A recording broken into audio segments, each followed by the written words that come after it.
जय हिंद दोस्तों, मैं अनुराग स्वागत करता हूं आप सभी के अपने यूट्यूब चैनल एआर पब्लिकेशन में। कैसे हो भाई, बताओ कैसे चल रही है भाई आप लोगों की पढ़ाई लिखाई? बताइए भाई।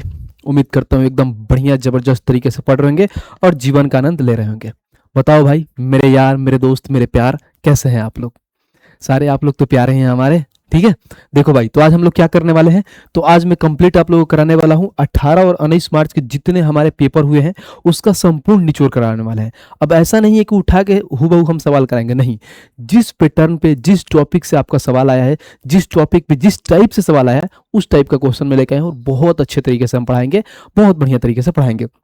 बेसिक नहीं जाएंगे, जैसे आपको एग्जाम में भाई साहब सॉल्व करना होता है, जैसे आपके पास क्वेश्चन आता है कि एग्जाम में कैसे आप सॉल्व करते हो, वैसे चीज़ों को हम सॉल्व करेंगे। और हाँ, एक और बात बता दें, क्योंकि पेपर कहीं अलग से कुछ ऐसा नहीं पूछा जा रहा है, जो आप पढ़े हैं, जो आपका सिलेबस है, जो यहाँ पर रेलवे ने सिलेबस दे रखा है, उसी से क्वेश्चन आ रहे हैं, इधर उधर से नहीं आ रहा है। तो आराम से भाई पे विश्वास करो, चीज़ों को जो पढ़े हो अच्छे से पढ़ते जाओ, जितना पढ़े हो सही है, मॉक दे रहो, बढ़िया से मॉक एनालाइज करते रहो और जाके एग्जाम दे के आओ। कोई दिक्कत परेशानी नहीं है, कुछ उल्टा सीधा सवाल नहीं पूछ रहा है। हाँ, थोड़ा बहुत कैलकुलेटिव चीजें आ रही हैं, जो आपको थोड़ा कैलकुलेशन पर फोकस करना है और चीजों को बनाना है। आइए भाई साहब, बिना टाइम पास किए हुए चीजों को करते हैं और क्वेश्चन नंबर 1 देखते हैं कि 1 हमारा क्या कह रहा है। बाकी भाई लोग का आपका काम क्या है, इस वीडियो को हर जगह पर शेयर करना है, चैनल को सब्सक्राइब करना है और चीजों को पढ़ते रहना है। पढ़िए, कह रहा है क्या, अनु ने कुछ लाभ में 480 रुपए में वस्तु बेची। अगर उसने 400 रुपए में बेचा होता, मान लीजिए कोई वस्तु है, उसमें क्या कह रहा है, 480 रुपए में बेचा। अब कह रहा है कि अगर उसे 400 रुपए में बेचा होता तो शुरुआती लाभ के, देखो, तो शुरुआती लाभ के 1/3 बराबर नुकसान होता, तो वस्तु की लागत मूल्य क्या है? बटरफ्लाई कॉन्सेप्ट है, बहुत ईजी सवाल है। हमको मालूम है कि ऐसे सवाल को कैसे बनाते हैं, तो बीच में लिखते हैं सीपी। अब यहाँ पर होता है SP1, यानी मान लीजिए पहला है क्या, 480 है और दूसरा हो जाता है SP2, जिसको बोलते हैं 400। एक बगल वाला प्रॉफिट होता है, एक बगल वाले लॉस होता है। तो इसमें यह बोला है कि शुरुआती लाभ के 1/3 बराबर नुकसान होता है। तो कहने का मतलब यह है कि मैं मानता हूं ये हमारे पास सीपी है, अगर इस पे हमें लाभ हो रहा है और इस पे लॉस हो रहा है, तो कितने, क्या लाभ की 1/3, यानी बोलोगे अगर लाभ 3 हो रहा है तो लॉस 1 हो रहा है भाई, तो कितना जा रहा है, लाभ की 1/3 यानी लॉस 1 हो रहा है। बात खत्म, ये हो गया। और हमें बताना है कि वस्तु की लागत मूल्य क्या है, यानी सीपी बताना है। तो ऐसे सवाल को कैसे बनाते थे, तो बोलोगे भैया हम सबसे पहले इनका हम डिफरेंस लेते थे। 400 और 480 का डिफरेंस हो गया 80, और फिर इनका डिफरेंस, इनको आपस में ऐड, 3 और 1 कितना हो गया, 4, और इसको हम काटेंगे तो 20 आ गया। अब जब 20 आ गया तो या तो ऐसा करेंगे कि 480 में ये 20 है तो 20 का 3 गुना करेंगे 60, 480 में से 60 करेंगे तब हमारा सीपी आ जाएगा, क्योंकि प्रॉफिट है। प्रॉफिट में से भाई साहब, यानी ये सेलिंग प्राइस का है, सेलिंग प्राइस में से घटाएंगे तो ये आएगा। या ऐसे करते हैं 400 है, इसमें भाई साहब लॉस को एड ऑन करेंगे तो हमारा सीपी आ जाएगा। यानी कहने के हम सीपी निकालेंगे तो कुछ नहीं करेंगे, 400 में हम क्या करेंगे, 20 को ऐड कर देंगे तो हमारा सीपी आ जाएगा 420, और यही आंसर हो जाएगा। 420 कहाँ है भाई, तो देखना ऑप्शन नंबर डी, बात खत्म। तो ये तो बहुत सिंपल सवाल है, हम प्रॉफिट लॉस में पढ़ा रखे हैं, बहुत अच्छे से पढ़ा रखे हैं रेलवे फाउंडेशन बैच में। ये आप ही के एग्जाम में आया हुआ क्वेश्चन है ऑलरेडी, जो अभी एग्जाम आपका चल रहा है। देखिए, एक बेईमान दुकानदार दावा करता है कि वह 20 रुपए प्रति किलो किराए वाला सेधा नमक, देख रहे हो कितना फेमस है सेधा नमक, मालूम है ना सेधा नमक। अब छोड़ो, ज्यादा डीप में नहीं जाएंगे। बोला है कि 20 किलो क्रय मूल्य के बराबर सीधा नमक 17 रुपए क्या पर बेचता है। मान लीजिए 20 रुपए दाम है और 17 रुपए में भाई साहब बेच रहे हैं। फिर बोला है लेकिन वह 1134 ग्राम के बजाय 567 ग्राम ही तोलता है, तो उसका लाभ प्रतिशत बताएं। होता क्या है, आप जाइएगा कहीं से कुछ खरीदते हैं, क्योंकि डिश होने शॉपकीपर का सवाल है और फिक्स है भाई साहब, आपके एग्जाम में आता ही आता है, बहुत ट्रेंडिंग टॉपिक ये होता है। होता क्या है, मान लीजिए कहीं से गए, 20 रुपए कोई दाम है सेधा नमक का, आपको ये बोलता है कि भैया एक काम करो, मैं 17 रुपए में आपको दूंगा। अब तो आपको लगता है भरे यार पैसा कम कर दिया, 3 रुपया कम कर दिया, लेकिन धोखा कर देता है आपके साथ। पैसा तो कम करता है, लेकिन ऐसा करता है कि भाई साहब 1134 ग्राम के बजाय 567 ग्राम ही आपको थमा देता है। तो ऐसे सवाल को कैसे बनाते हैं, तो देखो, इधर होगा सीपी, इधर होगा एसपी। भाई साहब मान लीजिए सीपी 20 रुपए था तो 17 रुपए में बेचेगा। अब यहाँ पे जो लिखा जाता है ना, जो ग्राम वाला, इसमें बहुत बच्चे कंफ्यूज होते हैं, लेकिन आपको कंफ्यूज नहीं होना है। देखो कितना प्यार से समझाता हूँ। यहाँ पे 1134 ग्राम के आपने कहा उसको पैसा दिया है, यानी भाई साहब आपने पैसा दिया उसको, यानी कितने का दिया है, तो 1134 ग्राम का। तो भाई साहब टोटल पैसा दिया उसके लिए सेलिंग प्राइस हो जाएगा, तो बोलोगे इसको 1134 ग्राम का आपने पैसा दिया है, और वो जो दिया होता है ना, माने जो वो देगा, तौल के आपको देगा, वो आपके लिए सीपी हो जाएगा, यानी कॉस्ट प्राइस होगा। तो आपको क्या दिया है, तो 567 ग्राम आपको चिपका दिया है, तो भाई साहब आपको दिया है 567 ग्राम, बस बात खत्म। जो दिया होता है, जो आप दुकानदार से लेके आए हो, आपके लिए सीपी है, तो सीपी में लिखते हैं, बस ये कंफ्यूज नहीं होना था। अब आओ यहाँ पे इसका रेशियो लेते हैं। बोलोगे देखो 567 का 2 गुना है, 2 से इसको काट दो 10 बार में, तो बोलोगे ये 10 हो गया, ये 17 हो गया। कोई चीज 10 से 17 में जा रही है तो 7 की प्रॉफिट हो रही है, कितने पे 10 पे इंटू में 100% हो गया, तो कितना परसेंट की प्रॉफिट कमा लेगा, तो बोलोगे भैया 70% की प्रॉफिट कमा लेगा। और कहाँ है 70% प्रॉफिट, तो ऑप्शन नंबर सी खत्म। बताओ, अगर ये ऐसे सवाल भी अगर छोड़ के आ रहे हो तो धिक्कार है आप पे। नहीं बोलता है कि जियान है आप, अगर ऐसी चीजें छोड़ के आ रहे हैं तो। छोड़ के नहीं आना है, हर एक चीजें पढ़ाया है, बहुत अच्छे तरीके से पढ़ाया है, एकदम धुआं की तरीके से। आइए 3 नंबर देखते हैं क्या कह रहा है कि यदि कोई राशि 4 वर्षों में एक निश्चित दर से 2 गुना हो जाती है, भाई साहब बहुत बढ़िया, तो समान साधारण ब्याज की दर से यह राशि कितने वर्ष में 16 गुना हो जाएगी। सिंपल इंटरेस्ट का हमारे पास भाई साहब टाइम का सवाल है। बोला है क्या, मान लीजिए हमारे पास कोई राशि 4 वर्षों में 2 गुना हो जाती है, पहले 1 थी 2 गुना हो जा रही है, डिफरेंस कितना हुआ 1 का, इसका मान कितना दिया है 4 वर्ष। सब चीजें पढ़ा रहा हूं। फिर बोला यही राशि अपने आप का कितना गुना, तो बोलोगे भैया 16 गुना हो जाएगी। अब क्या करेंगे, इसका डिफरेंस ले लो, तो बोलोगे भैया इसका डिफरेंस 15। यहाँ पर 1 का मान कितना है भाई 4, तो 15 का मान 4 से गुना कर दो, 60 वर्ष में अपने आप का 16 गुना हो जाएगा। और 60 वर्ष का है तो ऑप्शन नंबर डी। हमारे पास ऐसा टाइम थोड़ी है कि हम पूरा एकदम तोड़ के बताएं कैसे क्या चीजें हो रहा है। रेलवे फाउंडेशन पेज में कंप्लीट पढ़ा रखा है। आइए नेक्स्ट चलते हैं, क्वेश्चन नंबर 4 को देखते हैं। 4 क्या कह रहा है, कह रहा दो संख्याओं का महत्तम समापवर्तक और लघुत्तम समापवर्तक इतना है, उनमें से एक संख्या 82 है तो दूसरी संख्या बताओ। भाई साहब शुरू से पढ़ाते आ रहे हैं, आप अगर नींद में होंगे उस टाइम भी हमने पढ़ाया था कि दो संख्याओं का मल्टीपल इजकल टू, यानी product of 2 number is equal to में होता है एलसीएम इनटू एचसीएफ के प्रोडक्ट के बराबर में। आओ भाई, अगर मैं यहाँ पर लिखूंगा तो क्या लिखूंगा, बोलोगे हमारे पास दो संख्या का प्रोडक्ट है, यानी 1 इंटू 2 बराबर में हो जाता है एलसीएम इंटू में एचसीएफ। तो बोलोगे भैया बहुत अच्छा हो गया, पहली संख्या इन्होंने दे दी है 82 और दूसरी संख्या को मैं x मान लेता हूँ। एलसीएम दिया है 492 और एचसीएफ दे रखा है 2, सब कुछ दे ही रखा है, काट लीजिए। तो बोलोगे अगर मैं इसको काटूं, कैसे काटोगे, 2 से काट दो इसको 41 बार में। अब 41 से इसको काट दे, 41 के अगर काटूंगा तो एक बार में और 8 हो जाएगा, 41 दूना 82। तो x का मान यानी जो दूसरी संख्या वो 12 होगी, और 12 कहाँ है भाई सब देखना, तो ऑप्शन नंबर डी हो गया, खत्म, टाटा बाय बाय फिनिश। तो ये सब सवाल बहुत लल्लू होते हैं भाई। क्वेश्चन नंबर 6 देखते हैं। 6 क्या कह रहा है, कह रहा 38 संख्याओं का औसत 51 है, पहली 24 संख्याओं का औसत 45 है और अंतिम 5 संख्याओं का औसत 60 है, तो शेष संख्याओं का औसत बताओ। बताओ भाई, औसत में कितना अच्छे से ये पढ़ा रखा है, बताइए। नहीं पढ़ाया आपको, देखना। सबसे पहले क्या बोलता हूं कि इधर लिखो डाटा, ठीक है भाई, इधर लिखो एवरेज। ये सब आपको एग्जाम में नहीं लिखना होता है, समझाने के लिए लिखता हूं मैं। यहाँ पे है 38 संख्या है पहला, जिसका एवरेज दे रखा है 51। अब इसको भाई साहब टोटल दे रखा है, तो इसको हम क्या करेंगे, ब्लॉक कर देंगे। अब देखो यहाँ पे पहली 24 संख्या है, पहली 24 संख्या जिसका औसत मान लीजिए 45 दे रखा है। फिर यहाँ पे बोला है कि अंतिम 5 संख्याओं का औसत, यानी 24 फिर 5 संख्याओं का औसत दे रखा है 60। अब बोला है कि शेष संख्याओं का औसत निकालना है। कहाँ बोला है, देखना जरा, सब चीज है यहाँ पे हाईलाइट करके दिखाता हूँ कि बोला है शेष संख्याओं का औसत क्या होगी। तब बोलोगे भैया टोटल संख्या 38 था, 24 और 5 29 हो गया, तो शेष संख्या कितना होगा, तो 29 में 9 ऐड करोगे तो 38 होता है। तो बोलोगे भैया हमारे पास शेष संख्या कितना हो गया, 9 हो गया, जिसका औसत मैं x मान लेता हूँ। अब देखो कैसे बनाते हैं। हमारे पास 51 है टोटल एवरेज, एवरेज से दिखना डेविएशन का कॉन्सेप्ट लगा रहा हूं, देखना कितना प्यार से हम बनाएंगे। बोलोगे भैया 51 से कितना कम है, तो बोलोगे 6 कम है, कितने पे, तो 24 पे। अब 51 से कितना ज्यादा है, तो बोलोगे 9 ज्यादा है, कितने पे, 5 पे। अब देखते हैं, जो इतना ओवरऑल मान लीजिए यहाँ पे 0 आ गया, यानी सबको कंप्रोमाइज की 0 आ गया, तो जो हम एवरेज माने थे 51, हमारा 51 आंसर हो जाएगा। लेकिन मान लीजिए अगर यहाँ पे प्लस में 1 आएगा, प्लस में कुछ भी आए, तो इधर जाके माइनस में होगा, इधर भाई साहब अगर माइनस में होता तो इधर जाके प्लस में होता है, क्योंकि तराजू को बराबर किया जाता है एवरेज में। अब देखिए 24 छके होता है 144, माइनस में है और प्लस में 9 पचे 45, तो कहीं ना कहीं देखो तो 99 का क्या होगा, माइनस 99, यहाँ पे डेविएशन हो रहा है।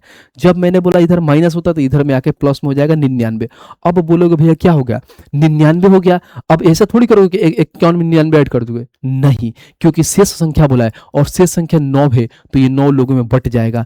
9 से डिवाइड कर दीजिए, 9 से डिवाइड करिएगा तो भाई सब 11 बार में कट जाएगा, यानी प्लस का 11, पहले कितना था 51, तो 51 में 11 ऐड कर देंगे तो 62 हो जाएगा, तो एवरेज हमारा 62 है, ऑप्शन नंबर सी हो गया, खत्म। बताओ है कितना इजी सवाल, बहुत इजी सवाल है, प्यार से बना लोगे। ऑलरेडी बहुत अच्छे से आपका भाई इसको पढ़ा रखा है, कहाँ पे भाई, रेलवे फाउंडेशन बैच में, बहुत बढ़िया से 4 क्लासेस में मैंने एवरेज पढ़ाया है, पूरा बेसिक से लेकर हाई लेवल तक। आइए क्वेश्चन नंबर 7 देखते हैं और 7 को पढ़ते हैं। क्या कह रहा है, कह रहा है 3 लड़के और 5 लड़कियां किसी कार्य को 6 दिन में पूरा कर सकते हैं। टाइम एंड वर्क का भी पढ़ा रहा हूं, उसी में से देखो ये आया है।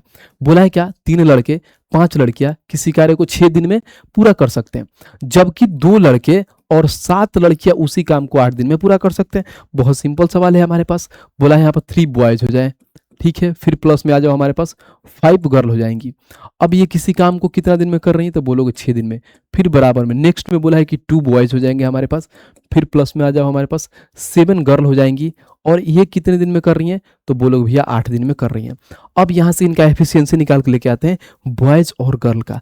तो बोलोगे भैया 2 से इसको काटो 3 बार में, 2 से इसको काटो 4 बार में, तो ये हो जाएगा 3 तरीका 9b, प्लस में हो जाएगा 15g, और यहाँ पे बराबर में हो जाएगा 4 दूना 8b, और प्लस में 7 चुका 28g हो जाएगा। अब यहाँ से देखिए घटा के लाता हूँ, कहीं ना कहीं देखिए 8b है 9b है, तो 8b को इधर खींच लाओगे तो बोलोगे भैया सिर्फ b हो जाएगा, क्योंकि 9b में से 8b घट जाएगा। फिर 28g है, इधर 15 को लेके जाओगे तो बोलोगे 5 8 5 13g हो जाएगा।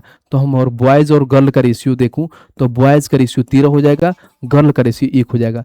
बॉयज का एफिशिएंसी 13, गर्ल का एफिशिएंसी 1। ठीक है भाई, अब आ जाओ। अब सबसे पहले बोला है क्या, पढ़ते हैं। हमसे ये बोला है कि 8 लड़कियां उस कार्य को कितना दिन में पूरा, मतलब पूरा करने में कितना समय लेगी, यानी 8 गर्ल अगर टोटल काम करेगी तो कितना समय में करेगी। तो पहले टोटल वर्क निकालो। बोलोगे भैया टोटल वर्क किसी में एक में मान रख दो, इसमें मान रख दो किसी एक का। तो बोलोगे भैया यहाँ पर 3 बी है, तो बी की जगह पर 13, तो 13 तिया 39 हो गया। फिर प्लस में आ गया 1, तो 5g हो, तो 5 में 1 से गुणा करो 5, और इंटू में कितना है तो बोलोगे 6। तो हमारे पास टोटल वर्क हो गया 39 और 5 44, इंटू में 6 हो गया। बहुत बढ़िया। और यही टोटल वर्क किससे कराना है भाई, 8 लड़कियों से कराना है। 8 लड़कियां है, इसकी एफिशिएंसी कितना है 1, तो कुछ नहीं 8 से डिवाइड कर दीजिए, क्योंकि 8 में भाई साहब 1 से गुणा करिएगा तो 8 ही आएगा। अब बोलोगे भैया यहाँ से अगर मैं 4 से काटूं 2 बार में, 4 से काटूंगा 11 बार में, 2 से काटूंगा 3 बार में, तो 11 या 33 दिन में भाई साहब टोटल गर्ल कर देगी। और ऑप्शन नंबर ए हो गया, खत्म। बताइए, थोड़ा सा भी अगर दिक्कत परेशानी हुआ होगा तो बताइए, कोई दुख हो, कोई दर्द हो, कोई कष्ट, कोई पीड़ा, ऐसा तो है नहीं भाई साहब। ये तो सवाल है, इसमें क्या ही दुख दर्द मिल सकता है। दुख और दर्द तो वहां मिलता है जहां पे भाई साहब तन्हाई में छोड़ के चल गई होगी, और आपको लग रहा होगा कि बस अब तो यही है जीवन, खत्म है जीवन। क्या था, वो रहती थी तो ऐसा चलता था जीवन, अब तो चली गई, क्या ही जीवन चल रहा है भाई, उसके बिना भी जीवन है। आपको मालूम नहीं है, आप हमारे जैसे आदमी के पास देखो हमारी जीवन कैसे चल रही है। दिन भर पढ़ाओ लिखाओ काम धंधा करो, पता ही नहीं चलता है जीवन का कि आगे क्या होने वाला है, बस चल रहा है तो चलाओ। ये नहीं कि भाई साहब गए अगर छोड़ के तो उनके चक्कर में हम भी एकदम घूम रहे हैं, एकदम आशिक बन के, एकदम हमारे जैसे बाल दाढ़ी बढ़ा के। आइए 8 नंबर देखते हैं क्या कह रहा है। कह रहा है एक दुकानदार किसी वस्तु को उसके अंकित मूल्य पर 49% और 75% की 2 क्रमिक छूट देकर इतना में बेचता है। बहुत बढ़िया सवाल है। फिर बोला है यदि उसके द्वारा कोई छूट दी गई, क्या हो गया ये, क्या बोल रहा है, धोखा मेरे साथ। बोला है यदि उसके द्वारा कोई छूट नहीं दी गई होती, यानी जब अंकित प्राइस आता है, यानी कहने की मार्क प्राइस आता है, उसके बाद उस पर छूट नहीं दिया, बोला भाई मैं छूट नहीं दे रहा, तो वह 10% का लाभ अर्जित करता है, तो वस्तु का क्रय मूल्य ज्ञात करें। बहुत बढ़िया सवाल है। यहां से पहले हम निकालेंगे क्या भाई साहब, मार्क प्राइस। कैसे मार्क प्राइस निकालोगे, तो हमें मालूम है कि मार्क प्राइस पे हम डिस्काउंट देते हैं तो लास्ट में आता है सेलिंग प्राइस।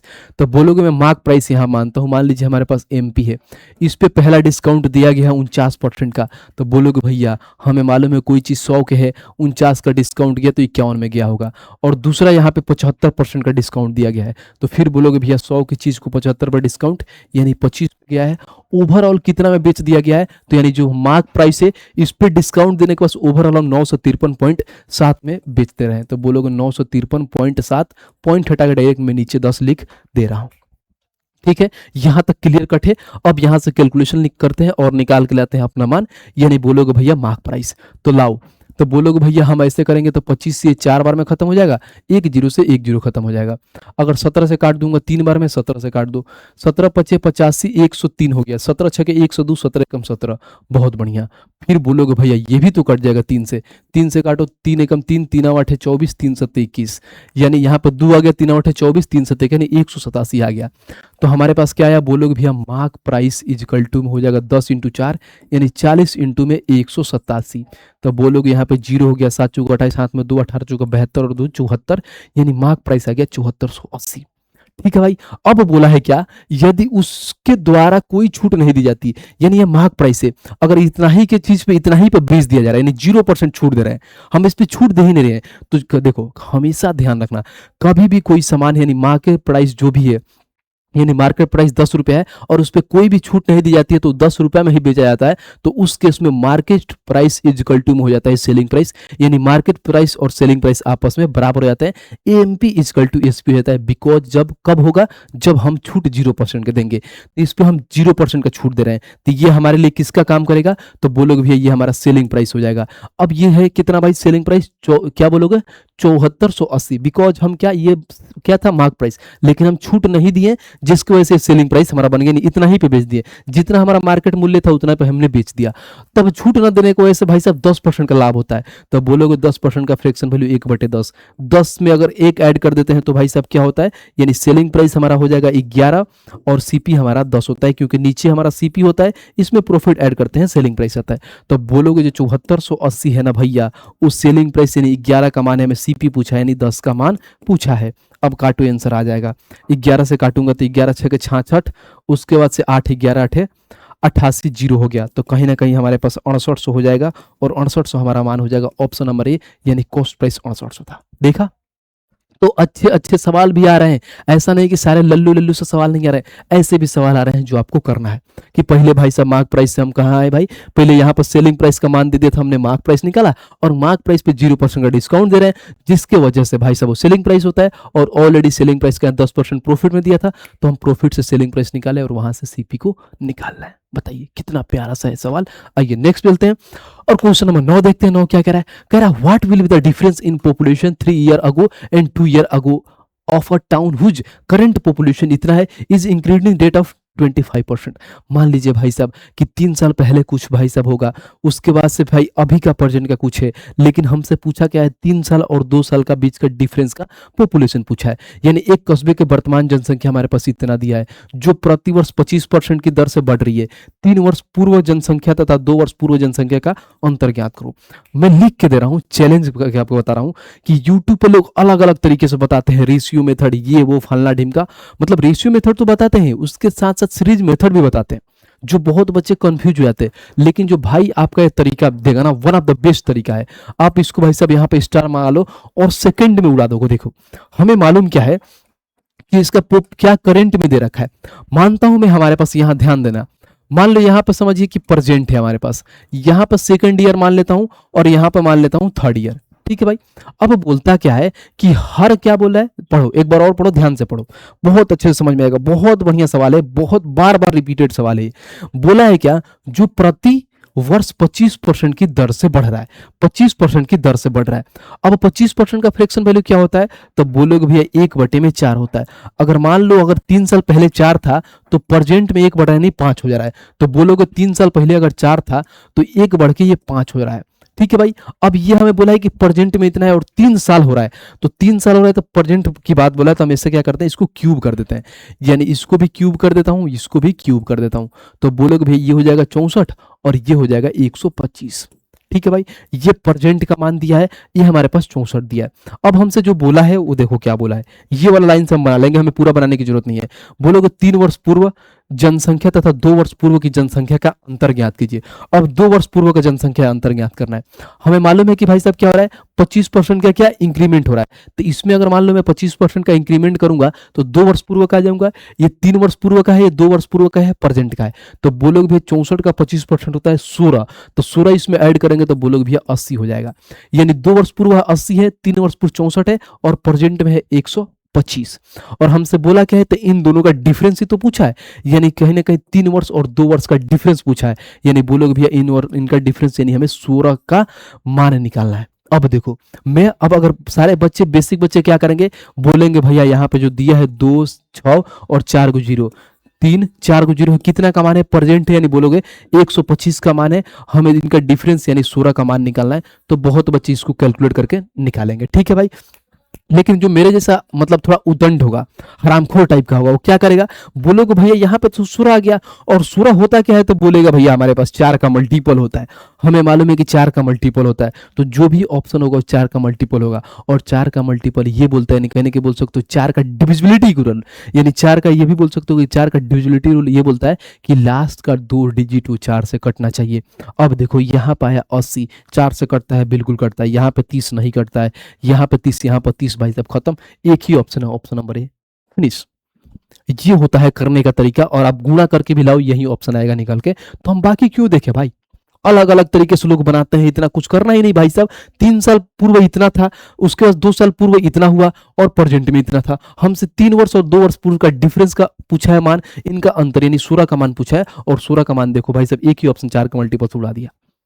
देखा भाई, पढ़ने का तरीका तो यही होता है। मैं लेट से आता हूँ लेकिन दमदार तरीके से आता हूँ, ऐसा नहीं कि कुछ भी आए कूड़ा कचरा लेके आपको बता दिया, नहीं।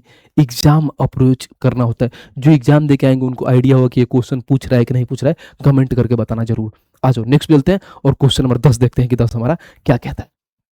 कह रहा 2 क्रमिक छूट मिलने के बाद 150 रुपए की सूची मूल्य वाली एक शर्ट 105 रुपए में मिल रही है। बहुत बढ़िया, बहुत सिंपल सवाल है। मान लीजिए कोई 150 की चीज है और भाई साहब 105 रुपए मिल रहा है, कब? जब 2 डिस्काउंट दे रहा है। उसमें से बोला है कि दूसरी डिस्काउंट इतना है, तो पहले डिस्काउंट क्या होगा? बताओ भाई साहब, हम डिस्काउंट में पढ़ाए कि नहीं पढ़ाए? बोलोगे 0.5% का मतलब क्या होता है? 1/8। मान लीजिए हमारे पास मार्क प्राइस 8 था, 1 का डिस्काउंट दिया तो 7 में गया। मान लीजिए दूसरे डिस्काउंट है और पहले डिस्काउंट हमें नहीं मालूम है, तो हमने इसको क्या किया? बॉक्स बना लिया, कोई दिक्कत नहीं। ओवरऑल कोई चीज क्या हो रही है? 150 की चीज 105 में जा रही है।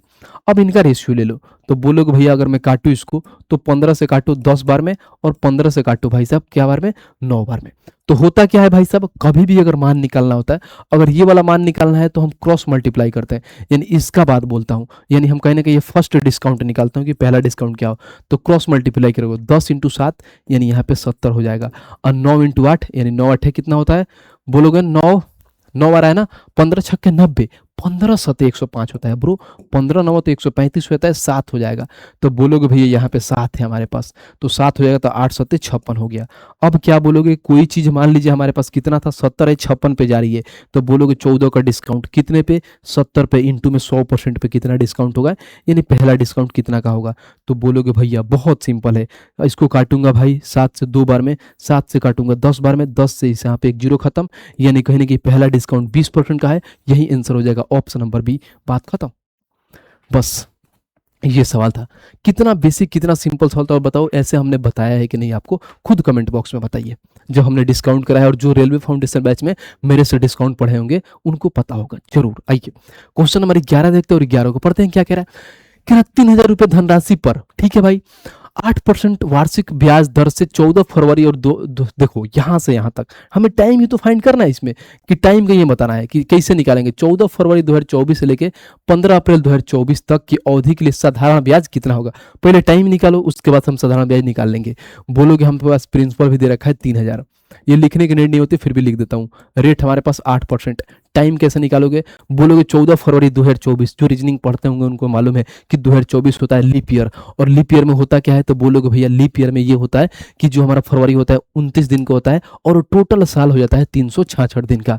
तो यहाँ से ऐड करो, 14 फरवरी है 29 तक जाना है, यानी 15 दिन का ब्याज यहाँ मिलेगा। पूरा मार्च 31 दिन का होता है, तो 31 दिन का ब्याज यहाँ मिलेगा, और हमें भाई साहब 15 अप्रैल तक जाना है, यानी 15 दिन का यहाँ ब्याज मिलेगा। 15 15 30 और 31 यानी 61 दिन का ब्याज हमें फाइंड करना है, यानी टाइम आ गया 61 डी आ गया, यानी 61 डी आ गया। अब बोलोगे भैया यहाँ पे लगा दो भाई सब सिंपल इंटरेस्ट का फार्मूला। एस आई बराबर में होता है प्रिंसिपल यानी 3,000 दिया है, रेट 8% दिया है, टाइम भाई सब 61 है, बिकॉज ये क्या है? मंथली है हमें, क्योंकि रेट हमारे पास सालाना होता है, तो ये भी सालाना करो, यानी 366 और बट्टे में कर दो 100। बात खत्म। काटो भाई। तो बोलोगे भैया 61 का ये 6 गुना होता है, हमें मालूम है कि 00 से 00 खत्म। अगर इसको मैं काटूं किससे? 6 से काटूंगा 5 बार में, तो सिंपल इंटरेस्ट आ जाएगा 8 × 40, यानी जो ब्याज है 40 रुपया होगा। और कहाँ है भाई? तो ऑप्शन नंबर बी। खत्म। बताना भाई, कोई दिक्कत परेशानी हो तो बता दीजिए, बिल्कुल नहीं। आइए नेक्स्ट चलते हैं और क्वेश्चन नंबर 12 को देखते हैं। 12 क्या कह रहा है? कह रहा है यदि जॉन 30 किलोमीटर प्रति घंटा की गति से 90 किलोमीटर की यात्रा करता है, बहुत बढ़िया, बहुत ईजी सवाल है। 30 किलोमीटर की स्पीड से जाता है और 90 किलोमीटर की यात्रा करता है, और 60 किलोमीटर की गति वापस आता है, तो उसकी औसत चाल क्या होगी? भाई साहब 90 किलोमीटर गए हैं और फिर 90 किलोमीटर आए हैं, तो डिस्टेंस कांस्टेंट है, तो एवरेज स्पीड लगा दो। एवरेज स्पीड क्या होता है जब डिस्टेंस कांस्टेंट होता है? तो हमें मालूम है भाई साहब एवरेज स्पीड निकालने के लिए 2xy बट्टे में हो जाएगा x + y, बस बात खत्म। और भाई साहब हमें पास ये कांस्टेंट है, तो इसकी नीड ही नहीं है हमें 90, क्या फर्क पड़ता है? स्पीड तो दे ही रखा है, पहला स्पीड 30 है, दूसरा स्पीड 60 है, 30 और 60 90 होता है। 30 से काटोगे 3 बार में, 3 से काटोगे भाई साहब 20 बार में, और यहाँ पे 2 है तो 2 से गुणा करो, तो 20 दूना कितना होगा? तो एवरेज स्पीड 40 किलोमीटर पर हावर होगा, ऑप्शन नंबर सी। खत्म। बताओ ऐसे ऐसे आपके सवाल आ रहे हैं। बताइए, मजा आ रहा है भाई? सारे लोग देख के जाओ एकदम बढ़िया से और इस पे दबा के प्रैक्टिस करके जाना। आ जाओ भाई, 13 नंबर क्वेश्चन अलजेब्रा का सवाल है। X plus one by x बराबर 7 है, तो x cube plus one by x Q का मान बताना जरा। मैं फॉर्मूला अभी तो पढ़ाया नहीं हूँ अलजेब्रा, उसमें रेलवे फाउंडेशन में बहुत जल्दी पढ़ाने वाला हूँ। बाकी ये हम प्रैक्टिस करा दिए हैं भाई साहब, किसमें, जब हम आपके लिए वो करा रहे थे सैंपल पेपर उसमें, कि हमें मालूम है कि कभी भी x plus one by x दे दे, अगर मान लो एन दिया है, हमें पूछ दे एक्स स्क्वायर प्लस वन बट्टे में एक्स स्क्वायर, तो होता है एन स्क्वायर माइनस टू, और यही पूछ दे एक्स क्यूब बट्टे में एक्स क्यूब बराबर में, तो होता है एन क्यू माइनस में 3n, बस बात खत्म। इसी का तो मान पूछा है एन क्यू माइनस 3n, तो बोलोगे एन क्यू यानी 7 का क्यू माइनस 7 इंटू 3, तो बोलोगे 343 में से हम क्या करेंगे 21 घटाएंगे, तो बोलोगे 322 होगा। यही आंसर हो जाएगा 322, ऑप्शन नंबर डी, खत्म। फॉर्मूला मालूम है तो टाइम लगता है भाई, क्या सेकंड में चीजें उड़ती हैं। आइए नेक्स्ट पे, क्वेश्चन नंबर 14 देखते हैं क्या बोला है। ट्रिगो का सवाल है, एक्स बटे में वाई कॉस थीटा, क्या है कॉट थीटा, तो बोलोगे एक्स बटे में वाई कॉट थीटा होता है भाई 20 अपॉन में होता है परपेंडिकुलर। बना दो भाई साहब यहाँ पे एक रेक्टेंगल, तो बोलोगे भैया यहाँ पर क्या है हमारे पास, एक्स जो है बेस है और ये हमारे पास परपेंडिकुलर क्या है वाई है, तो भाई साहब हाइपोटेनस आ जाएगा एक्स स्क्वायर प्लस में वाई स्क्वायर, बस बात खत्म। अब देखो भाई साहब क्वेश्चन में क्या पूछा है, तो बोलोगे भैया जहाँ थीटा न्यून कोण है, थीटा मान लो कहीं पे कोई दिक्कत नहीं है, थीटा हमारे पास न्यून कोण है 90 डिग्री का एंगल बनाता है, तो कोसेक थीटा का मान बताना है। तो कोसेक थीटा क्या बोलता है, तो बोलोगे कोसेक थीटा होता है हाइपोटेनस अपॉन में परपेंडिकुलर। हाइपोटेनस क्या है, अंडर रूट में एक्स स्क्वायर प्लस में वाई स्क्वायर और बट्टे में है भाई साहब वाई, हमें ये मान निकालना है। यानी x square plus y square बट्टे में y, x square y square बट्टे में वाई, ऑप्शन नंबर बी, खत्म। तो लल्लू लल्लू सा सवाल है, सेकंड में बना दोगे आप। आओ क्वेश्चन नंबर 15 देखते हैं। 15 क्या कहता है, कह रहा है ए बी सी डी के समांतर है, एक तिर्यक रेखा पी क्यू ए बी और सी डी के क्रम से ई और एफ पर प्रतिच्छेद करती है। कोई दिक्कत नहीं है, यहाँ पे एक ई बी रेखा है और यहाँ पे क्या है भाई साहब सी डी, तो लिख दो भाई ई और बी, क्या है भाई ए और बी है ना भाई, और यहाँ पर सी और डी है। क्या है भाई साहब, ये भाई साहब समांतर यानी आपस में बराबर है। एक तिर्यक रेखा खींचती है जिसका नाम क्या दिया है इन्होंने, तो बोलोगे भैया यहाँ पे एक तिर्यक रेखा पी और क्यू, पी और क्यू है जो यहाँ पर ई और एफ पर काटती है, ये आपको मालूम है ज्योमेट्री का सवाल है। अब आइए आगे पढ़ते हैं। बोलोगे भैया और एंगल पीईबी 78 डिग्री है। पीईबी कहाँ है देखना जरा, तो बोलोगे पीईबी यानी पीईबी ये हमारे पास 78 डिग्री है। आगे पढ़िए, ए बी और सी डी के बीच में एक जी एक ऐसा बिंदु है, ए बी और सी डी के बीच में एक जी है बिंदु, ए बी है हमारे पास और कहीं ना कहीं अगर देखो सी डी यानी इसके बीच एक जी एक बिंदु है। ठीक है भाई, जे एक बिंदु है जो भाई साहब आपस में इसको मिला दो। जब ये मिलाओगे तो हमारे पास आएगा क्या कि एंगल बीईजी 18 है। बीईजी, बीईजी का है भाई साहब, बोलोगे बीईजी यानी ए एंगल की बात हो रहा है, यानी ये 18 है। जब ये 18 हो गया तो बोलेगा एंगल जी एफ ई 30 है। जी एफ ई यानी बाहर, ये अंदर वाली एंगल 30 है, तो हमें निकालना क्या है, तो बोलोगे एंगल ई जी एफ, एंगल ई जी एफ, ई जी एफ, ई जी एफ यानी ये एंगल निकालना है, एक्स का मान बताओ। अब ये तो पूरा हमारा डायग्राम बन गया, अब हमें एक्स का मान फाइंड करना है। देखो सेकंड में उड़ा दोगे, बोलोगे भैया कितना इजी है हमारे पास। देखो ये हमारे पास क्या है, एक स्ट्रेट लाइन है, एक स्ट्रेट लाइन है, तो हमको मालूम है कि ये एंगल क्या होता है, यानी ये पूरा एंगल ऐड करेंगे 360 होता है, ये एंगल होता है 180, ये है 78, ये है 18, तो 78 और 18 कितना होता है, तो बोलोगे 78 में 10 88 और 8 96, तो 180 होता है, तो 96 और 4 यानी कहने के ये हमारे पास 84 आ गया, यानी ये एंगल 84 आ गया। तो अब ध्यान से देखना जरा, जब ध्यान से देखोगे इसमें तो बहुत अच्छे से दिखेगा, ये एक ये ट्रायंगल बन रहा है, तो ट्रायंगल के तीनों एंगल का मान कितना होता है 180 होता है, तो बोलोगे ये 84 हो गया, ये 30 हो गया, तो 84 प्लस में 30 प्लस में x बराबर में 180, तो हमें मालूम है x बराबर में 180 माइनस में हो जाएगा कितना, तो हो जाएगा 4 और 8 3 11 114, तो x का मान आ जाएगा 66, तो जो ये हमारा मान आएगा x का वो आएगा 66, और 66 कहाँ है देखना जरा, तो ऑप्शन नंबर सी, खत्म। तो इस बार ना हर टाइप का सवाल उठाए हुए, ऐसा नहीं कि सिर्फ अर्थमेटिक करेंगे, जो एडवांस का सवाल पूछ रहा है एडवांस वाला भी करेंगे, बाकी जो अर्थमेटिक का पूछ रहे हैं तो करेंगे। तो बढ़िया से पढ़ते जाना है, बहुत ईजी वे में आप निकाल पाओगे, बहुत ईजी सवाल है। आइए भाई साहब एक और क्वेश्चन देख लेते हैं, सर्कल से रिलेटेड है। दी गई आकृति में यदि पी बी, देखो क्या बोल रहा है, यदि पी बी बराबर 20 से, ठीक है, पीबी बराबर 20 है, ऑलरेडी यहाँ पर दे दिया है इन्होंने, पीबी बराबर में 20 दे रखा है, ठीक है। फिर बोला ओ ए बराबर में 15, ओ ए बराबर में 15 है। अब देखो कहीं ना कहीं ये हमारे पास क्या है 15 है, अब ये देखो आपस में क्या है भाई बराबर है, कहीं ना कहीं ये बोल सकते हो इसका रेडियस है, तब ये 15 है तो ये भी 15 हो जाएगा, और ये भी रेडियस हो जाएगा तो ये भी 15 हो जाएगा, ठीक है भाई, बहुत बढ़िया। फिर बोला है क्या, तो वृत्त वृत्त और पी के बीच का न्यूनतम दूरी क्या होगा, यानी ये जो वृत्त है और पी के बीच में ये वाली दूरी का मान हमें पूछा है। अब देखो बहुत ध्यान से देखो, मैं यहाँ पर दिखाता हूँ। अगर आपकी छोटी छोटी जो आंखें होंगी ना, जो चिम्मी चिम्मी वाली आंखें हैं, वो देख रही होंगी आपको कि यहाँ से देखो और ये देखो, कहीं ना कहीं ये हमारे पास एक राइट एंगल ट्रायंगल बनता है। जब राइट एंगल ट्रायंगल बनता है तो हम ये बोल सकते हैं भाई साहब इसका मान निकालना है, तो हम डायरेक्ट ये बोलोगे, पाइथागोरस लगा दो, तो बोलोगे भैया हमारे पास डायरेक्ट लगा दो ओ पी का स्क्वायर बराबर में अंडर रूट में हमसे ये बोल सकते हो कि पी बी प्लस में भाई साहब क्या हो जाएगा हमारे पास ओ बी का स्क्वायर, बस मान रख दो। तो बोलोगे भैया हमारे पास तो ये मान है, मालूम नहीं है, इसका लोगो पी बी का स्क्वायर, पी का कितना है 20, 20 का स्क्वायर कितना होता है 400, प्लस में भाई साहब ये बोलोगे हमारे पास कितना है 15, 15 का होता है 225। अब कहीं ना कहीं 400 और 225 625 होता है, तो रूट से बाहर निकालो, तो बोलोगे भैया ओ पी स्क्वायर है, तो रूट हटा दोगे तो डायरेक्ट इसको बाहर निकालोगे, तो बोलोगे भैया हमारे पास, क्योंकि यहाँ पे स्क्वायर लगाने की जरूरत नहीं है, क्योंकि यहाँ पर रूट लगा दी हो, तो रूट लगा दी हो तो स्क्वायर की जरूरत है नहीं, अगर ये रूट नहीं लगाओगे तब स्क्वायर लगा सकते हो। तो बोलोगे भैया क्या बोलोगे, तो बोलोगे यहाँ पे कि जो ओपी का मान होगा कितना होगा, तो बोलोगे रूट से बाहर निकालोगे तो 25 हो जाएगा। तो जो यहां से लेके यहां तक 25 है, ध्यान से देखो, यहां पे मैं हाईलाइट करता हूं, कौन सा कलर लू, ये लू, यहां से यहां तक तो 15 है, और ओवरऑल 25 से तो भाई साहब ये कितना होगा, तो बोलोगे 10 है, तो जो न्यूनतम लंबाई होगा 10 होगा, और 10 का है तो ऑप्शन नंबर डी खत्म। तो वृत्त ये बोला बोला नहीं है कि तो वृत्त और पी के बीच का न्यूनतम लंबाई कितना है 10, यानी यहां से यहां तक की बात बोला है सिर्फ, तो 10 होगा, यानी ओवरऑल कितना था 25 था और हमने निकाल दिया 10। तो बहुत बेसिक बहुत सिंपल सा सवाल था। आइए 17 पर चलते हैं, 17 देखते हैं। बोला है एक ठोस और अर्धगोले का कुल पृष्ठीय क्षेत्रफल इतना है, तो बोला है कि इसका वक्र पृष्ठीय क्षेत्रफल ज्ञात करें। जानते हो लोग क्या करते हैं, पहले यहां से वो करेंगे, देखो कैसे लोग बनाते हैं। सबसे पहले लिखेंगे अर्धगोले का भाई साहब क्या होता है, total surface area 3 pi square, और बराबर में लिखेंगे 166 पॉइंट यहाँ 32, ठीक है।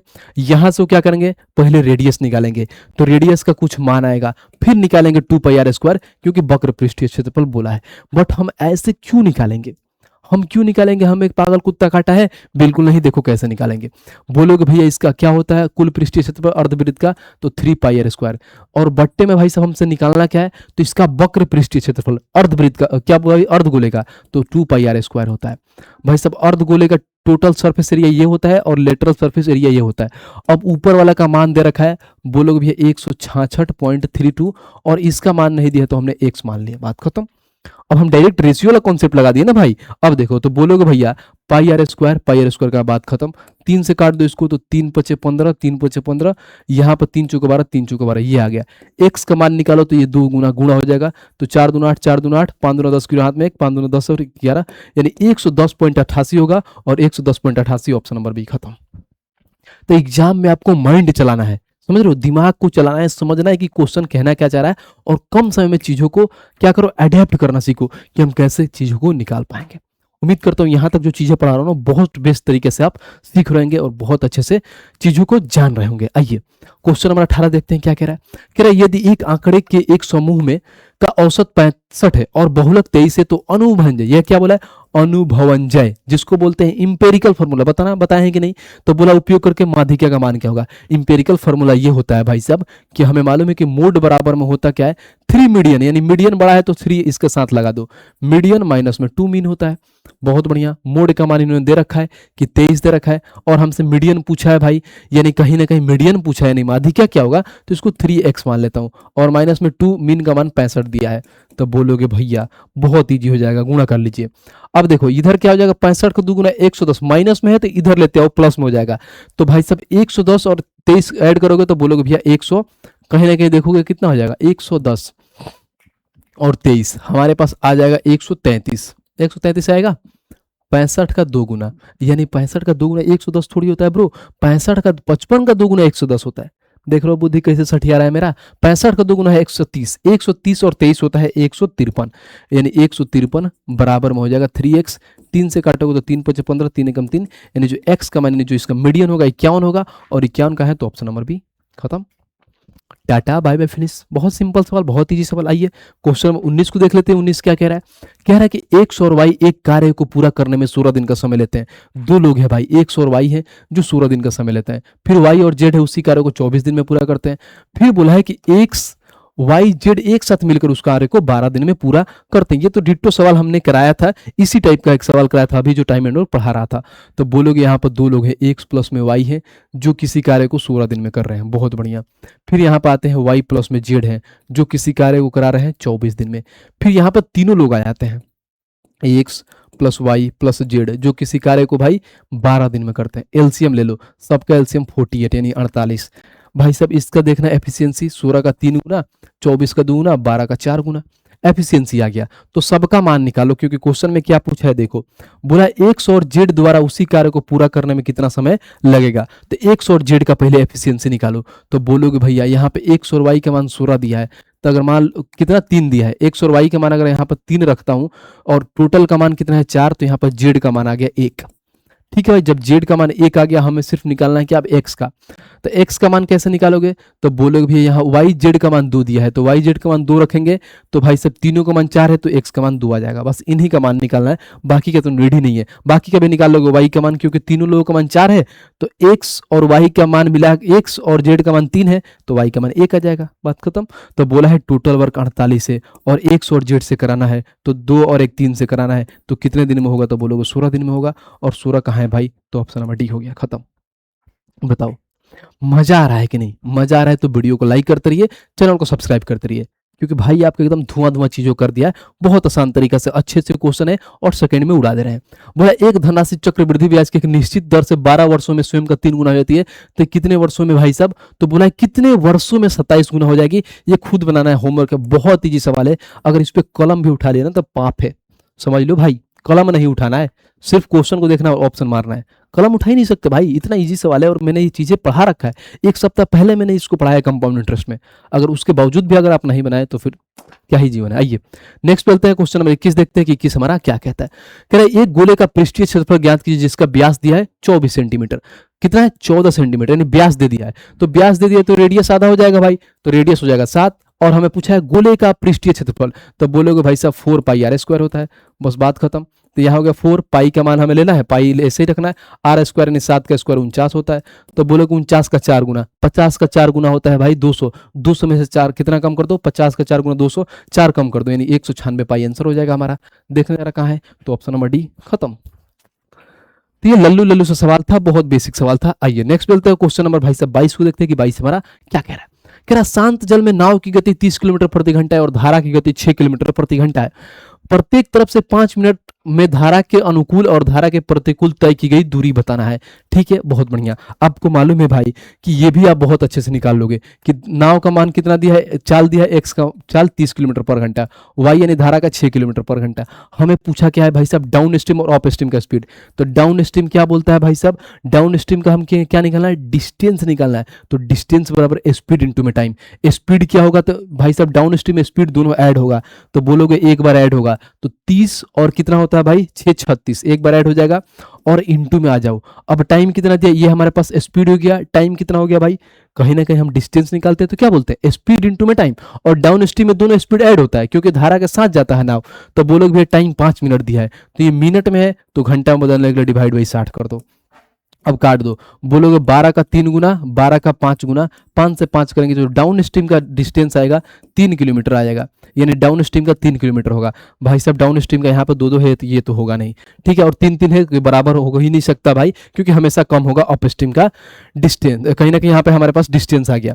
अब बोलोगे अप स्ट्रीम का निकालना है, तो अप स्ट्रीम में बोलोगे क्या होता है भाई, सेम होता है। अप स्ट्रीम का डिस्टेंस निकालेंगे तो क्या होगा, उसमें सिर्फ ये होगा कि घट जाता है, यानी स्पीड घट जाता है। तो बोलोगे 30 में से 6 कम हो जाएगा, यानी 24 किलोमीटर पर आवर स्पीड हो जाएगा। टाइम 5 ही मिनट दिया है, क्योंकि दोनों तरफ से 5 ही मिनट का बोला है, तो 5 बट्टे में 60 कर दो, क्योंकि 5 मिनट में है, हमें घंटा में बदलना है। 12 का 2 गुना, 12 का 5 गुना, 5 से 5 खत्म, यानी 2 किलोमीटर आ गया। तो हमारे पास जो यहाँ पे पूछा है कि धारा के अनुकूल 3 किलोमीटर जाता है और धारा के प्रतिकूल 2 किलोमीटर जाता है, और कहाँ है, तो ऑप्शन नंबर ए हो गया, बस खत्म। तो ये बोट एंड स्ट्रीम का सवाल है, बोट एंड स्ट्रीम में बहुत अच्छे से पढ़ा रखा हूँ, वन शॉट के हिसाब से पढ़ाया हूँ। जब यहाँ पे आओगे मैं दिखाता हूँ आपको, बहुत अच्छे से पढ़ाया हूँ। जब हम जाएंगे एआर पब्लिकेशन, ये हमारा क्या है, यूट्यूब चैनल है भाई, इसको दबा के सब्सक्राइब करो। देखो भाई आप लोग कितना किया, अभी 1,31,000 हुआ है, थोड़ा दबा के इसको सब्सक्राइब करिए। प्लेलिस्ट के सेक्शन में जाइएगा, यहाँ पे तो आएगा रेलवे फाउंडेशन बैच बाय अनुराग सर। देखो यहाँ पे दिखाता हूँ, किधर गया भाई, रेलवे फाउंडेशन बैच बाय अनुराग सर, ये है हमारे पास। ये प्लेलिस्ट में हम जाएंगे, जैसे प्लेलिस्ट में जाइएगा तो यहाँ पर आपको देखने को मिलेगा। देखो कितना प्यारा तरीका से हमने पढ़ाया है, कंप्लीट वन शॉट के हिसाब से आपको मैंने ये पढ़ाया था। उसका क्या नाम है, बोटनी स्ट्रीम। देखो भाई साहब, 1 महीना पहले कराया, 11,000 लोगों ने देखा है, समझ रहे, 11,000 लोगों ने भाई को आपका देखा है। इस लेवल का कंटेंट है, 2 घंटे में पूरा पढ़ा दिया है बोटनी स्ट्रीम। थोड़ा सा भी दिक्कत हुआ होगा ना, आराम से जाइए और देख लीजिए। 2x में लगाना है, क्वेश्चन को, कॉन्सेप्ट को समझना है, क्वेश्चन खुद को सॉल्व करिए और आगे बढ़िए। इतना टाइम नहीं है आपको, क्योंकि एग्जाम देने जाना है। आइए क्वेश्चन नंबर भाई साहब हम देखते हैं 23 क्या कहता है, पढ़ते हैं। कह रहा है, एक शिक्षक की वर्तमान आयु उसके 2 छात्रों की वर्तमान आयु से 3 गुना है। जानते हो ये वाला लाइन बहुत कंफ्यूजन होता है। एक शिक्षक है और आयु जो है उसकी 2 छात्रों की वर्तमान आयु की बोला है, 2 छात्र 2 स्टूडेंट है, ये ध्यान रखना, 2 स्टूडेंट की बात बोला है। तो मान लो यहाँ पे हमारे पास टीचर हो गए, ठीक है भाई, यानी इसको हम क्या मानते हैं, हमारे पास टीचर हो गए और 2 छात्र है। यहाँ पे 2 छात्र जिसको बोल सकते हैं, ये पहला छात्र हो गया, यहाँ पे दूसरा छात्र। ध्यान रखो 2 छात्र की बात बोला है। अगर मान लो दोनों छात्र का हम मानते हैं एज x है, इसका 3 गुना है, तो ये हमारे पास हो जाएगा 3x। x और x यानी समझ लो 2x है, यानी x माने इसका 3 गुना है। यहाँ पे बच्चे कंफ्यूज होते हैं। आगे वाला लाइन पढ़ो, फिर बोला है कि 6 साल बाद शिक्षक की आयु उस और दोनों छात्रों के आयु का योग 6:5 हो जाता है 6 साल बाद। अब 6 साल बाद हुआ तो क्या होगा, तो बोलोगे भैया कि यहाँ पर 3x है, इसमें भी 6 साल ऐड होगा, यानी 3x है प्लस में 6 साल बाद। यहाँ पर समझो, यहाँ पर दोनों बच्चे हैं तो x और x क्या होगा, 2x होगा। अब यहाँ पर 6 साल ऐड मत कर देना, 2 बच्चे हैं तो भाई साहब पहले बच्चे में भी 6 साल ऐड होगा और दूसरे बच्चे में भी 6 साल ऐड होगा, यानी टोटल 12 साल ऐड होगा। यहीं पे बच्चे गलती कर देते हैं, तो यहाँ पे 12 साल हो जाएगा, जिसकी वजह से इनका रेशियो दे रखा है, बोलोगे भैया 6:5 दिया है। और हमसे पूछा क्या है, शिक्षक की वर्तमान आयु, यानी कहने के 3x का मान दिया है, यानी हम 3 का मल्टीपल देख सकते हैं। तो 50 तो होगा नहीं, बाकी सारे ऑप्शन है, तो हमें निकालना पड़ेगा। आ जाइए, तब बोलोगे भैया ये उधर हो जाएगा 5 15x प्लस में 6 5 30 बराबर में हो जाएगा 12x प्लस में 12 6 72 हो जाएगा। ठीक है, अब ऐसा करता हूँ 30 को उधर भेजता हूँ, 12 को इधर लाऊंगा, तो 15 में से 12x घटाओगे तो 3x हो जाएगा, और 72 में से 30 घटाओगे तो 42 हो जाएगा। और 3x का ही मान पूछा है, देखो 3x का मान पूछा है 42, तो यहाँ पे x का मान ना निकल कर डायरेक्ट हमने निकाल दिया कि 3x का मान 42, यानी 3x का मान ही 42 होगा, यानी परसेंटेज ऑप्शन नंबर है, खत्म। बहुत ऐसे बच्चे पहले यहाँ x का मान निकालेंगे, क्या हो जाएगा भाई 14, फिर 14 को जाके गुणा करेंगे 14 42, बट 3x का ही तो मान आ गया, तो हमें निकालने की जरूरत नहीं है, बहुत ईजी हो गया हमारे लिए। तो आइए भाई नेक्स्ट चलते हैं और क्वेश्चन नंबर 24 देखते हैं कि 24 हमारा क्या कहता है। कह रहा किसी संख्या को 576 से विभाजित करने पर शेषफल कितना प्राप्त होता है, तो बोलोगे भैया 75 प्राप्त होता है।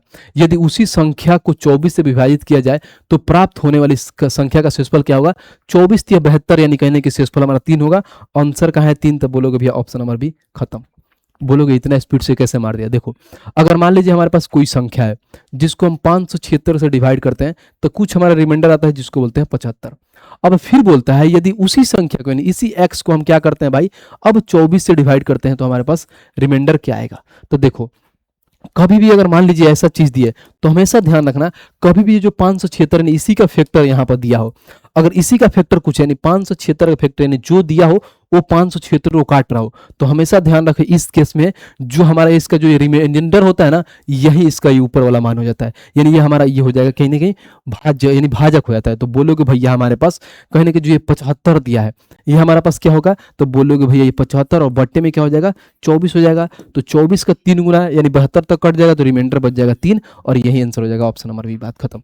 बट ध्यान रखना कि यहाँ पे इसका ये फैक्टर होना चाहिए, अगर फैक्टर नहीं है तो इस तरीके से नहीं बनेगा, फिर उसको दूसरे तरीके से बताएंगे। ठीक है, तो सिंपल सा सवाल था। आइए क्वेश्चन नंबर 25 देखते हैं, और 25 नंबर सवाल हमारा क्या कहता है। कह रहा है क्या, यदि x plus y plus z बराबर 5 है और x y y z और जेड बराबर 8 है तो x cube plus y cube plus z cube minus 3xy z का मान बताओ। ये इसके लिए 3-4 फॉर्मूला होते हैं, जब हम अलजेब्रा पढ़ोगे ना तो इसमें 4 फॉर्मूला होते हैं, बट हम यहाँ पे जिस पे सवाल पूछा है वो फॉर्मूला लगाते हैं, बाकी जब अलजेब्रा पढ़ाऊंगा तो वहां पे डिटेल्स में ये चीजें पढ़ा दूंगा। फॉर्मूला क्या होता है, तो बोलोगे x cube plus y cube plus z cube minus में क्या 3xy z है। इसके लिए फॉर्मूला होता है, डायरेक्ट लिख लो, x प्लस वाई प्लस में जेड होता है, फिर यहाँ पर हो जाएगा x प्लस में वाई प्लस में जेड का स्क्वायर होता है, फिर माइनस हो जाता है 3 इंटू में एक्स वाई प्लस में वाई जेड प्लस में जेड एक्स। ये चीजें होती है। अब मान रख दो भाई, जब मान रखोगे तो बोलोगे भैया x plus y plus z का मान कितना है, यानी यहाँ पर बोलोगे 5 है, तो यहाँ पे 5 रख लो। फिर देखो कहीं ना कहीं इसी का स्क्वायर है तो 5 का स्क्वायर 25 हो जाता है, माइनस 3xy प्लस फिर में क्या है 3 इंटू में xy प्लस yz प्लस में zx। इसका देखो सबका मान अगर देखोगे तो भाई यहाँ पर दे रखा है 8, तो बोलोगे यहाँ पर 3 इंटू में कितना 8 हो जाएगा। तो हमें मालूम है कि 25 में से 24 घटाओगे तो 5 इंटू 1 हो जाएगा, 25 में से 24 घटाओगे 1, यानी हमारा आंसर 5 निकल के आएगा। और 5 का है तो ऑप्शन नंबर सी। खत्म, बस यही सवाल था। देखो कितना सिंपल से बना दिया। तो भाई साहब यहाँ पर होता है कंप्लीट। मैंने 25 सवाल लिया क्योंकि बहुत ऐसे सवाल होते हैं जो रिपीटेड होते हैं। जैसे मान लीजिए प्रॉफिट एंड लॉस का सवाल 2 बार पूछ देता है, सिर्फ डाटा चेंज कर देता है। बहुत ऐसे चीज होता है जो 2-3 बार पूछ देता है। तो मैं 25 सवाल में ही सारे शिफ्ट का निचोड़ बता दिया है कि इस टॉपिक से इस टाइप का सवाल आपके आ रहे हैं। ठीक है भाई, बाकी आपको नंबर ऑफ क्वेश्चन प्रैक्टिस करना है और ऐसे बहुत सारे आपको एग्जाम आना है, जैसे अंडर ग्रेजुएट लेवल का, फिर ग्रुप डी का। तो इस बुक को मंगाओ, बहुत बढ़िया हर एक बुक में कंटेंट को दिया गया है और बहुत अपडेटेड है। 2025 में जितने सारे एग्जाम है ना, सबका अपडेटेड इसमें क्वेश्चन दिया गया है, विद सॉल्यूशन दिया गया है। और इसी बुक को मैं कंप्लीट पढ़ा रहा हूँ। कहाँ पे पढ़ा रहा हूँ भाई? तो रेलवे फाउंडेशन बैच में एकदम लेवल वाइज टाइप वाइज चीजों को कवर करा रहा हूँ। तो इस बुक को मंगाइए और पढ़िए। मात्र 300 रुपये में विद डिलीवरी आपके घर पे पहुंच जाएगा। फ्लिपकार्ट या अमेजन से मंगा सकते हैं, नहीं तो इस वीडियो के डिस्क्रिप्शन में भी लिंक है, तब वहां से मंगा सकते हैं। बाकी जो हम पढ़ाए उसका भाई साहब handwritten notes AR publication पे मिल जाएगा, तो आप ज्वाइन कर लीजिएगा। ठीक है भाई, बाकी कमेंट करके बताना भाई क्लास आज की कैसी लगी। आप लोग ये भी कमेंट करके बताना कि जो हम एग्जाम दे के आए हैं तो आपका क्वेश्चन लड़ रहा है कि नहीं, इस टाइप के क्वेश्चन आ रहा है कि नहीं, वो भी आप कमेंट करके बताना। ठीक है भाई, बाकी इस वीडियो को शेयर करना और इस वीडियो को लाइक करना। बाकी चैनल आपका अपना है, इस पर बहुत सारी फ्री में चीजें आपको मिलेंगी, तो इसको सब्सक्राइब करके रखना। ठीक है भाई, तो आज के लिए इतना ही, मिलते हैं नेक्स्ट वीडियो में, तब तक के लिए जय हिंद।